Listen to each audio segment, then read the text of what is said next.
Okay, so tonight, 30 to 40 minutes, that's all I'm asking. And we are going to talk about the havening technique. What in the world is the havening? Earlier on, we had a very short intro video, and that was Paul McKenna. He's a renowned TV hypnotherapist who has also been a proponent and advocate for the havening technique. First, before we continue, let me just give you a brief outline of what we're going to do tonight. Okay, so a brief background on the havening, especially in the last 3 to 4 years. Why has this been taking the therapeutic and the counseling world by storm? And then I will show you the 4-step protocol. My sequence is slightly different from what is being taught and practiced outside, which is just a 3-step. And then I will show you some very quick applications of how you can do self-havening, and also the way that I've adapted it into affirmative havening. And then I'm going to show you just 1 or 2 other couple of resources, and maybe 1 or 2 of you may even want to work with me. Okay, so very quick, 30-40 minutes. If we are ready, one more time, just type in the chat box, because a few people just came in. Type a big fat yes, so that we can just shoot off into what we're going to cover tonight. Okay, so first, before I continue, here's a very quick disclaimer. I think it's wise for us practitioners, whenever we're introducing something new and even controversial, something like this, we do need to have some disclaimer. This webinar is purely educational in nature and is presented solely from the speaker's perspective and opinion, which is mine, and it should not be relied upon as medical, psychological, prescriptive, or substitute treatment of any kind or nature whatsoever. Please seek your conventional therapist or the authorities if you do have mental health issues, and or if you are already on medication and in the process of healing. Okay, now I'm going to dive right in. And earlier on, we saw Justin Bieber being mentioned by Paul McKenna. And if you don't know already, the last 3 years has been really, really tough on him. Justin Bieber, we all know, is a celebrity of humongous global success.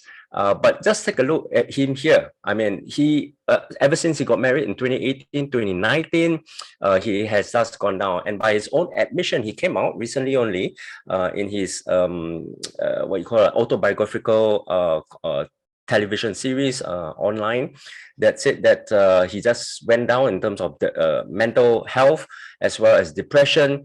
He looked really skinny, he lost a lot of weight, and frankly, he looked really aged as well. And then he became unkempt, as you can see here, and he's been caught by the paparazzi just breaking down in public, right?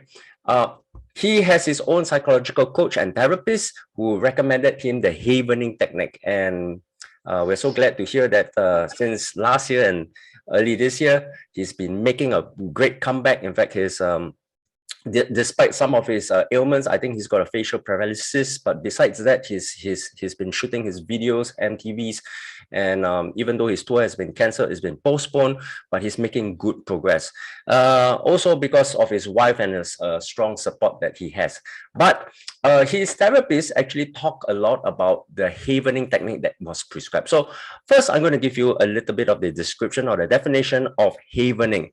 Havening is an alternative psychosensory technique that uses touch on certain body parts to mitigate unpleasant feelings of stress, anxiety, emotional triggers, and some might even say traumatic flashbacks. So if you had a trauma before and the emotions kind of are triggered, havening has this instant mitigation, instant effect on the unpleasant feelings. The creator was Dr. Ronald Rudin, and together with his brother, they are proponents and developers of this therapeutic tool, and posits that the sequence of repeated touches, in particular the default arm shoulder touch, engenders delta waves in the brain, and delta, as we all know, is like the sleep frequency. This mimics the stroking of a mother to calm down her child, which is hardwired in every infant. So it's a kind of a self-soothing technique that helps you to calm yourself down, But it's not just the sayang. It's also a mixture and integration of what goes on in the wiring of your brain. So Paul McKenna talks about the delinking of the unpleasant emotions, the feelings, especially the triggers that come out, to the understanding or the interpretation and the meanings of the event, whatever event that you had, even PTSD. Okay, so that is the basis for havening. So some of the benefits that has been reported, and this has been especially trendy over the last decade, and more so during the COVID period, is that it instantly, and the keyword is that it has a rapid effect. It instantly calms down, comforts, relaxes and soothes the individual who is going through an emotional flashback or a flare. And it creates a sense of safety and reassurance. Those of us who have this negative emotions, right? Typically, whether it's anger or fear or even sadness, we want some kind of reassurance. And that self-soothing technique, even though there are many types, but particularly in havening, helps to instantly create that environment or that sense of safety and comfort.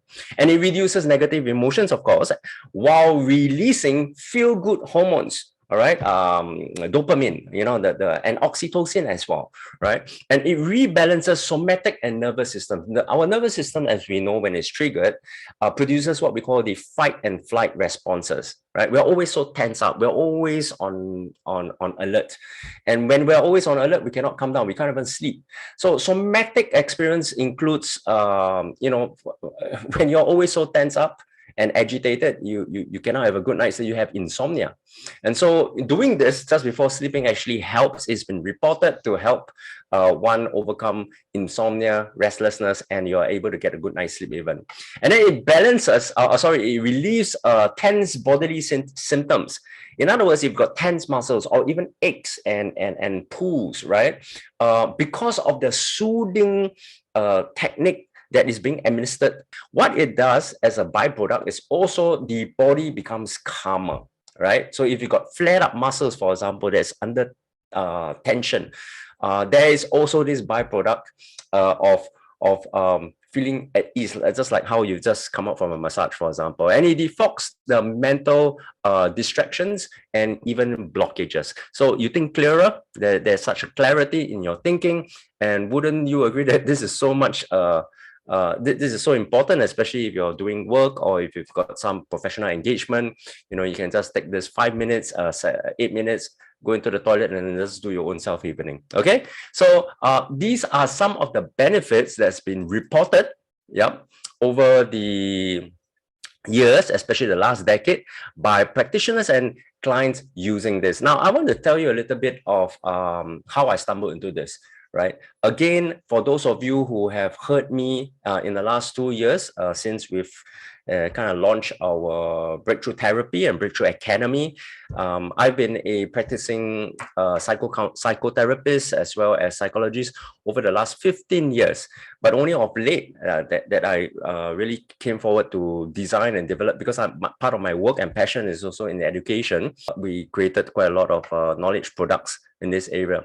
So in the last 2 years, especially, I personally have been hit because I was kind of triggered. The COVID brought about all these memories of my past trauma, in fact. So what happened was that I stumbled into this. I saw that Justin Bieber used this, and I said, okay, why don't I try now? I'm quite familiar with several alternative manual therapies, like psychosensory therapies, like EFT, emotional freedom technique, the tapping and all that, and brain spotting or eye movement desensitization. So all these belongs to this class or this group of touch therapies called psychosensory therapies. So I was very curious about this self-soothing, right? I known of the butterfly hugs and all the other, craniovagal therapies, but this was so unique. The thing that stood out for me was how immediate and responsive my body was towards this touch therapy. What Paul McKenna talks about this is that it triggers also what we call the receptor down regulation. So emotionally, what happens in the brain is that it delinks past traumas or past unpleasant experiences with the emotional trigger that's attached to it. And as we all know, all negative memories, in fact, all memories are a marriage of the feeling and the fact. What actually happened combined with the feeling, the intense feeling, and when it delinks that slowly and over time, repeatedly, actually it helps to calm that calm your nervous system that is attached to that memory, and also retrains your brain to kind of dissociate with that traumatic experience as well. Okay, so here are some of the benefits, and I want to share with you the 4-step havening protocol. You guys okay? So what will be good is that I want to see some of you actually do it with me. Okay, so what will be good is that you turn on your videos, if you can, of course, and then follow after me so that I can make some comments or even corrections where I see fit. Okay, so if you're ready, we are going to do step 1. Okay, so step 1 has got to do with the rubbing of your palms. So everybody just show me your palms like that. But we're going to put it side to side like that. So the way we're going to rub it is we're going to do this. Can you see? Yeah. So from side to side, left to right. Now, some people say that you can do it this way, yeah, or this way. For me, I find that this works marvelously. Okay, for step 1. Yeah. Now we're going into the key part of step 2 of the havening, which is step 2. Okay. So first and foremost, this is step 1, which is your palm rubbing, left and right, left and right. So the left, right, contralateral, bilateral movements is also an additional additional factor to how we can calm ourselves down as well. Okay. So this step 2 is actually the key of havening, which is the self-soothing arm, shoulder to arm stroking. Okay, so I'm going to just tilt my video. So it starts on the top, like at the sides of your shoulders here, and then you slowly stroke it down like this. Just like a simple sayang, right?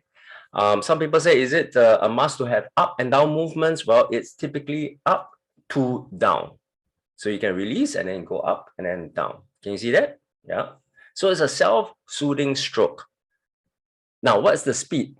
It really doesn't matter, but I typically like to calm myself down. So the motion-wise could be slow and hypnotic like that. So it's like 1, 2, probably a stroke per second. Okay. Are you guys doing with me? So let me just check on you guys. Continue doing. Yeah. Okay. Well, some of you are doing, some not. But it's fine. It's fine. Yeah. I see that you know, the person using the iPhone. Yeah. Okay. The strength is just a stroke. You know how you sayang your pet cat or your baby or your child, like kwai, you know, that kind. So not too much pressure. This is not massage. This is not a manual therapy. This is a psychosensory therapy. Okay, just like this. Soothing. It must be relaxing. Nothing that triggers in a way that disturbs or is uncomfortable. And then the third one, so this is the third step protocol, right? Has got to do with your face. And on our face, there are many nerves as well, your facial nerves, as well as the largest nerve network, which is your vagal nerve, which also links to your face. So it starts from the forehead like this, and then down. So the stroke is down like that. Again, it looks and it feels like a sayang, right? Like, just remember your mom or your parents used to do this for you when they try to calm you down. Maybe you were crying, or maybe, you know, you needed to go to sleep, right? So it goes this way, right? Some of my clients like it to touch their forehead, the hair, the ends of the hair, right? Around the scalp area. So you can do that. Some just like the bare skin. But the thing is that you need to make it like a circular motion above the eyes, and then the temples, and then all the way down here towards the jawline. Okay, you got it? Yeah. Now, the other one has got to do with under the eyes. So between, you know, the two sides of your nose, and then you fan out. You fan out. So because the third step has got to do with the top and the surface area, right? Like the outside perimeter. So the inside of the below the eyes, it's also where there are a lot of very sensitive nerve endings, right? Yeah. So the phase actually triggers another part of it's also the delta waves, the frequency, but also it triggers different parts of the nervous system, where it also calms the other end of that, somewhere, the vagal nerves as well as the cranial area. Okay, so altogether, you've got 4, right? So let's do that once again, everybody. We're gonna do the hands, left to right, right to left. Now it doesn't need, it shouldn't be forceful. The pressure is just very light touch. So it's feather touches, like feather touches. Imagine as you're stroking a feather on your palms, right? This is also where all the nerve endings end. And then number 2 would be your arms, all the way to your elbows, right? The whole length. Slow, like this. Now, needless to say, your breathing must also follow. It must be consistent, right? So if you're breathing too heavily or too urgently, you need to calm yourself down and do some deep breathing technique as well. Number 3 will be your face. So just relax and breathe. Yep. Of course, when you're doing it on your own, self-havening, you would be closing your eyes. And then some of you might be saying, do I think a certain thought? What am I supposed to feel? What do I call out in terms of memory? Well, I will teach you that later on. Now will be the 4-step protocol. And lastly, under the eye, fan it out.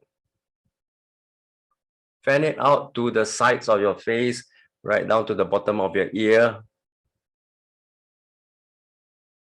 Got that? Some of you are doing it great, and you look good. Okay, guys? Great, well done. So these are the 4 steps, and together they form this protocol for havening. I'm going to send you this video replay so that you can actually follow again. But what's important is how I integrate this. So I'm going to teach you this. This is not found on Google or internet or on YouTube. This is a mixture that I've done on my own in the past 1.5 years, and I found this approach to be really effective, particularly from a hypnotic point of view. So I'm also trained in hypnotherapy or transpersonal hypnotherapy. And what happens is that this is like a gentle hypnosis that actually helps to address either the memory or the thought patterns. Okay, so I call this affirmative havening. Obviously, you need to say some affirmations using your mouth. So vocalizing some statements, and I'm going to teach you that. But when I say integrating VAK modalities, V stands for visual, A stands for auditory, you need to hear, and K is, of course, the kinesthetic touch part, which we are already familiar with, the 4 steps. So one more time, V is the visual. In other words, you need some visualization. You need to see some things in the theater of your mind. And then auditorily, you need to say some things, because language is also powerful, especially if you want to override some of the negative language that is playing up as a script in your mind. And then kinesthetic altogether. So you have to integrate V, A, and K. So here's what I'm going to do. I think I would much rather do like a live demo.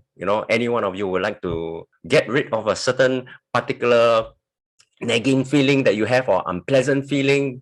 Maybe you just had something happen to you in the day. I'll be more than happy to help you. It's just 5 minutes. Okay, and then at the same time, I'm going to integrate the V, A, and K. Anybody would like to try this? Can I have Eddie? Eddie, you're there. Eddie, yeah, you can hear me loud and clear. Eddie, you can unmute yourself. Hi, Eddie. Yeah, hi. Yeah, good to see you. Yeah. So do you have any unpleasant feeling that you can remember, or a recent trigger of your feelings that you'd like to get rid of? Yeah, work. Work-wise? Yeah, like stress? Yeah? Because I'm handling a team of technical guys. Oh, okay. So that's where. Okay. You can see me, right? You can see me? Yeah. Okay. Because it includes movements, Yeah. the earlier four, and then you can hear me loud and clear because you need to say some things Yeah. to yourself. You can remain muted, and then of course visualization. Okay, so Eddie, you don't even need to tell us what that problem is or what that issue is. Okay, but I just need you to recall it right now in your mind. Okay, like take a deep breath and you can close your eyes. As long as you can hear me, I can guide you along. Can? Okay. So you just respond with yes, no, not yet, or something like that. Okay. So can you see or can you call out that image or that feeling inside of you right now? That unpleasantness? Yeah. Yes. Yeah, you're closing your eyes, right? Yeah. Okay. So take a deep breath. Yeah. And I would like you to rate this unpleasantness on a scale of 1 to 10. Yeah, 10 being really bad, and then 1 is just like right now. 9. 9? Oh, okay. 9. Okay, so hold that thought and hold that feeling right now. It's a 9, right, Eddie? Yeah. Okay, take a deep breath. Eyes closed. Okay. Now, I would like you right now to do your palms. Yep. And if you need to open your eyes just to take a look at how I'm doing it, we'll start with that. Yeah. And then we'll switch to the shoulders and the arms. Are you doing that? Yeah. At this point in time, I'd like you to visualize, if you can close your eyes, it's fine. Yeah. I'd like you to visualize yourself in a very calm, serene, tranquil place by yourself as you soothe yourself. It could be a beach, a quiet area. There could be very light sounds of birds and the water and the waves. Take a deep breath. Continue to stroke yourself. And as you are walking on this beach, yeah, I'd like you to count the steps from 1 to 10. Yeah. If you can count out loud, that would be great. Eddie? So from 1 to 10. Slow. 2, 3, That's right. 4, 5, 6, 7, 8, 9, 10. That's great. Slowly open your eyes with a deep breath. You okay? And now we're going to change the movements to your face. Remember, there are 2, step 3 and 4 here, right? So it will be here, and then later on, you can switch to here. Okay. So close your eyes and do step 3. Slowly, right? Slowly. Take a deep breath. At this point of time, I want you to think of a choice that can empower you in that situation. Remember the situation that you said 9? So one of the ways to self-empower is to say out loud that you can choose. You can choose not to react, for example, or you can choose to smile in the face of that issue. So you start that phrase or that statement by saying, I can choose, and then you fill in the blanks. Okay, you're just going to say it about 3 to 5 times. So whatever that you want to say, start with, I can choose to respond positively or something like that. So you pick one. I can choose to ignore it. That's right. 2 more times. I can choose to ignore. I can choose to ignore it. Deep breath. And now switch to step 4, which is under your eyes. You like to say one more time? I can choose to. You can use a different phrase. Okay. I can choose to smile. Great. I can choose to smile. Deep breath. I can choose to smile. Okay. Now you can stop for a while and you can open your eyes. Take a deep, long breath. And out. I'm going to ask you right now, Eddie, if you can, just to think of that same situation that you rated a 9 for earlier on. Same situation. Yeah. Is there any shift in the numbers, for example? Yeah, much better. Could you Which give a means rate? Could you give a number, 1 to 10? maybe a 5. A 5? Okay, Mhm. great. Yeah. So this was just a 3 to 5 minutes, or 3 minutes. What we usually do is to repeat at least 3 times. So it takes anywhere from 7, 8 to 10 minutes at max. So 7 times repeating. And obviously the phrases earlier on auditorily that you said, right, Eddie? You can say at least 5 to 8 times as well. But for the purposes of this demonstration, we kind of accelerated and cut short. Okay. Yeah. Thank you, Eddie. Everybody, if you can just activate your reaction button to give that Eddie a digital applause, that'd be cool. Thank you. So once again, let me just tell you again, affirmative havening includes declaring or saying some affirmation. So it's self-affirmation. So that's the A, the auditory. And once again, let me just do a recap. The affirmation that we're going for is self-empowerment. It's self-empowering. So anytime we have a choice, we empower ourselves. The problem lies when we feel stuck. It comes about when we do not have a choice, right? So that's how we get blocked or we get stuck. So when you say and when you self-declare that you have a choice and you're reminding yourself that you have a choice to either not react, or if you can state it positively, that I can choose to smile, I can choose to respond positively, I can choose to be appreciative, be grateful. Yeah, you are actually self-affirming and self-empowering through choice. Okay, so one more time, the visualization has got to do with firstly recalling the unpleasant memory. Yep, and then give yourself a rating, 1 to 10. So if you have if you have the rating on that scale, then you are able to track, you see, and that's the only purpose of the 1 to 10 scale. Then straight after recalling that and then putting a number to it, you start with the hands, step 1, step 2, while visualizing. Now, as we are doing this self-soothing technique, one of the things that it triggers positively is either memories or pictures and images of a place that is safe. So for Eddie earlier on, I asked him to conjure out an image of him walking in a safe place, right? It could be in a dense jungle, tropical jungle, if that's your thing. For me, it's always the beach, right? Because that nature has a very calming effect as well as the sounds. So that visualization helps distract your original picture of the unpleasant experience, right? The counting is also a form of distraction. So the first rule is to distract and therefore delinking from the unpleasant experience or memory. And then later on, when you transfer to step 3 and step 4, which are the facial motions, then you can do the affirmation, the choice, yeah, the empowering choice statements. Okay.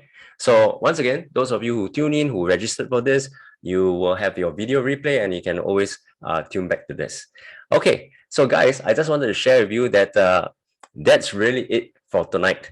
But I'm going to share with you a few more tips here. Firstly, the limitations of havening.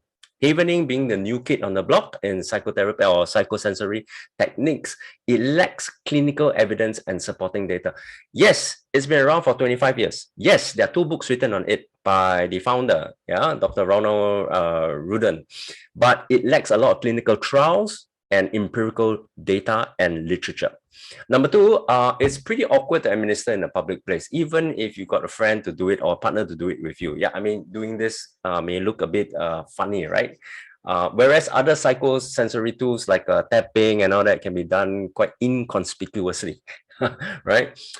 So if you need to do it, especially when those triggers and flashes come, you kind of need to excuse yourself or retreat to somewhere private. A toilet is the best place to do it. Yeah, it may cause reactions during sessions, meaning reactive flooding of emotions. It could be like anger or even sadness and crying.